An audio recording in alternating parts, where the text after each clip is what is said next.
donat, pria ini terenyuh lihat bocah penjualnya sedang salat di trotoar. Sebuah video memperlihatkan kisah ketika seorang pria yang berniat untuk membeli donat di pinggir jalannya tiba-tiba terenyuh melihat penjualnya. Momen yang menyentuh hati ini telah viral di media sosial usai diunggah oleh akun Instagram @tekuwisnu. Dalam video, pria tersebut sedang menunggu di sebelah lapak penjual donat. Tidak disangka-sangka ternyata penjualnya adalah seorang bocah laki-laki.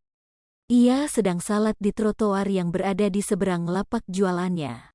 Mau beli donat, orangnya masih salah salatnya di trotoar pinggir jalan lagi, ucapnya sambil merekam seorang bocah yang salat di trotoar.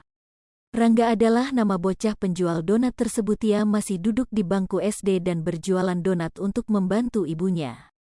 Adik Solih yang masih duduk di bangku sekolah dasar berjualan donat untuk membantu ibunya, tulis keterangan video.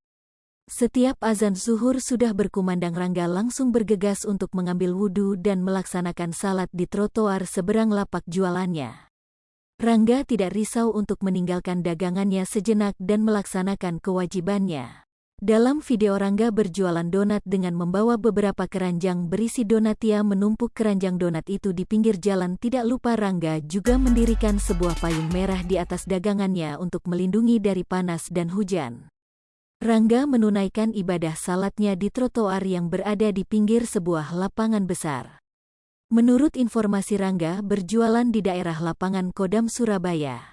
Melalui unggahannya, Tekuwisnu pun juga terharu melihat bocah penjual donat itu tidak terlambat untuk beribadah.